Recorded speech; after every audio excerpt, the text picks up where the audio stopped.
This wind farm has been chosen to be built in this area because that's where it's more economically viable. This is about profits, not the environment, ladies and gentlemen.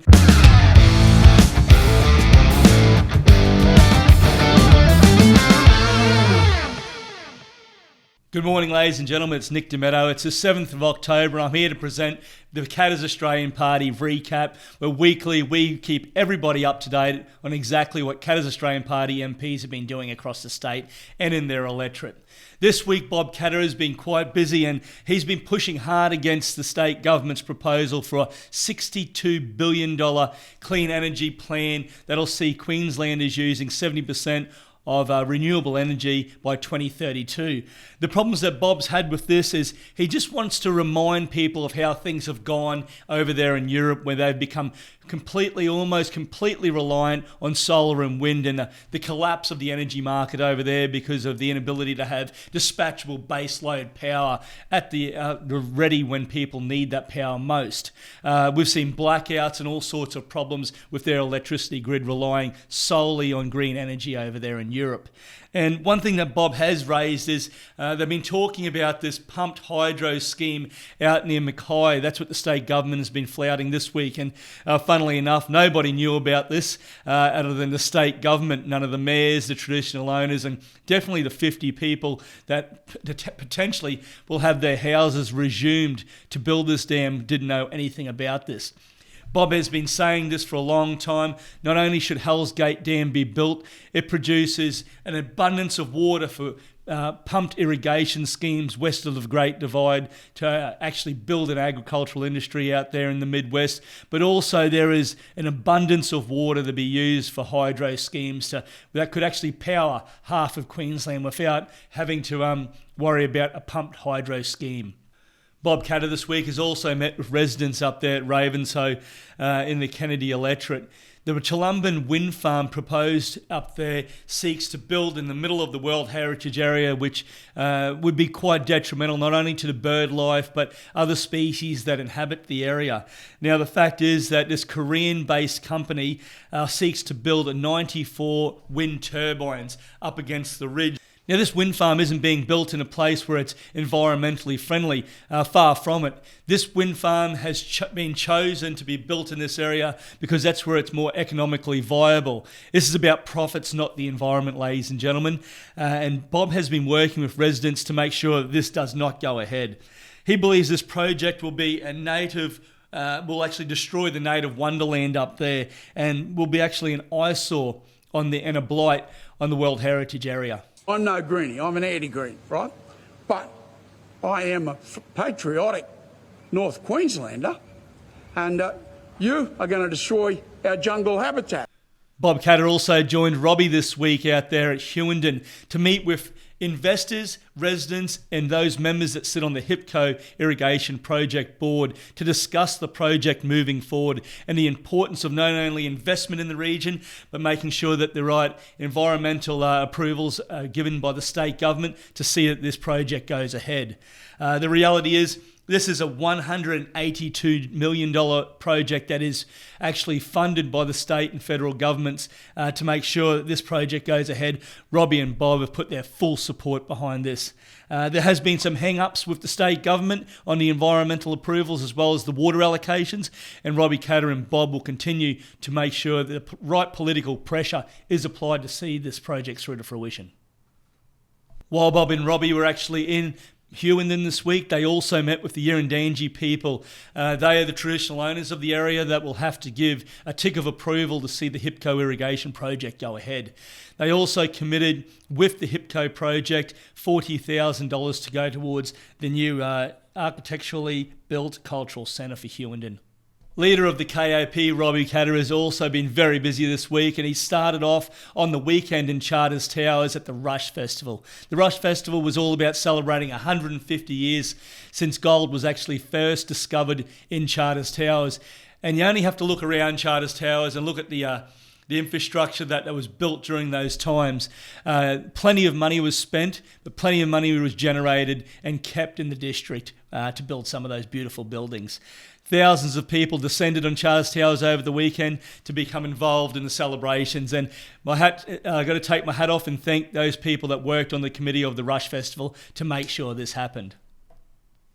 And like I said a little bit earlier, Robbie joined Bob Catter and Hewenden to meet with the HIPCO board to make sure they're actually applying the right political pressure to get the approvals necessary out of the state government. And I know Robbie has been sinking his teeth into this one, and will be applying quite a fair bit of pressure to the state government in the coming weeks in Parliament, because this is a project that needs their support.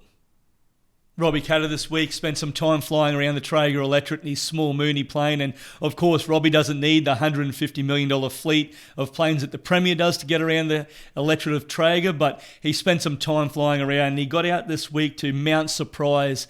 He actually met with RE-KAP out there this week, and they're an organisation that does care packages for some of the residents in that area and help support the Effridge Shire District. Now, Effridge had their information centre and their AGM, and Robbie was honoured to actually be able to attend that and attend the AGM. Shane Knuth this week has still been up in the Gulf of Carpentaria, keeping an eye on the pig population and making sure just enough barramundi are coming out of those rivers. We wish him well for the next couple of days, and we hope to have him on board for Parliament next week. Looking forward to catching up and hearing some of the stories from Shane Knuth. Robbie, Shane and Bob aren't the only MPs that have been busy this week, and I've been working hard in the Hinchinbrook electorate and getting out there, and I've been visiting a couple of our schools, and on Tuesday I visited St Clair's School in North Shore, and I met with the principal there to talk about how we can improve traffic management in the area, and I had a great opportunity to meet some of the grade 4s and 5s who'll be our future leaders of the southern part of the Hinchinbrook electorate. Wednesday, I spent some time on the road, and we started in Townsville and got ourselves up to Tully Heads with a quick 250k drive north to meet with some constituents up there. And it was great to catch up with Nadia and Ron, who actually run the caravan park there at Tully Heads. They have some issues with insurance at the moment, and actually gaining insurance for cyclones and floods. I'll be making sure I speak with Robbie and Bob Catter about this week to see how we can help. Also, we're up there this week, got to spend some time in Ingham and get out to a couple of the beaches around the Hinchinbrook electorate, catching up with constituents.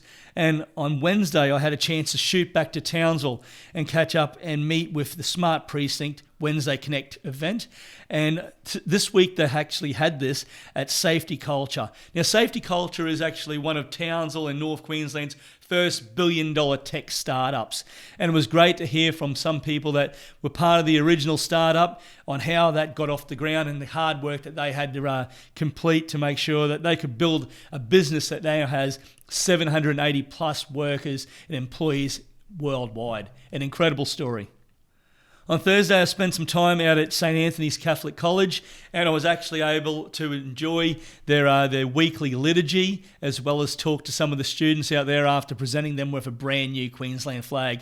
Last night, I was fortunate enough to be invited along to the Ronald McDonald House annual appreciation event, and they held that at the Centre of Excellence where the Cowboys train here in Townsville, right next to the Townsville Country Bank Stadium. I got to mix with a couple of people there that support Ronald McDonald House, and we thank them for the work that they do to help some of our smaller and younger patients across the Hinchinbrook electorate heading down to Townsville, but also across the state when it comes to paediatric services and making sure they're as comfortable as they can be while they're receiving their treatment. Tonight I'll be shooting up to Ingham for the Hinchinbrook BirdLife Art Awards at the Toido Wetlands. Now, if anyone hasn't pulled into the Toido Wetlands and had a look at the gallery there run by the Hinchinbrook Shire Council, they've always got events going on there, always got displays, and this part of the year we always celebrate the Art Awards in regards to the bird life. There's some beautiful bird life, over 180 different bird species at Toido Wetlands, and lots of photographs will be up on the walls on display, as also different mediums of art, whether it's oil paintings through to watercolours, and definitely a must-do if you're passing through the area. Also this week, the Premier was shooting from the hip. She was up there in Cairns making all sorts of rash announcements, and they've had a fair bit of pressure applied to them from the residents, but also MPs in surrounding areas on Labor up there at the moment in regards to the youth crime crisis that Cairns is now being subjected to. A fair bit of work has been done, and the Premier felt that she was forced, I'm sure, this week to make an announcement up there. Her Youth Justice Minister didn't know about it. The rest of the MPs in the North Queensland didn't know about it. But apparently now there's $500 million on the table to build a new detention centre in Cairns to deal with the youth crime problem up there. Now, we see this as a welcome announcement. We want to see investment into infrastructure when it comes to youth detention. Let me put the record straight in that regards. But what we do want to see is our youth detention centres either built in different locations to metropolitan areas or different programs and different ways of running them. The KAP is calling for youth detention to be done differently here in Queensland. The Cleveland Bay Youth Detention Centre is a failed model. The programs and the way that is being run at the moment is seeing a 95% of reoffending within the first 12 months from our recidivist youth offenders that attend that detention centre. By no standard is that a pass. 95% is not a pass. One thing I will say is we need to be looking at different programs and potentially turning our detention centres back into a place which actually deters people from offending in the first place, while also coupling that with programs that see that these youth offenders are rehabilitated. So when they are released, they are breaking the cycle of crime. KAP will continue to push our relocation sentencing policy. And while the state government isn't committed or wedded to exactly where they'll build this youth detention centre in Cairns or in far north Queensland, we'll continue to push our idea as a viable option. Ladies and gentlemen, once again, thank you very much for tuning in this week to the Katters Australian Party recap.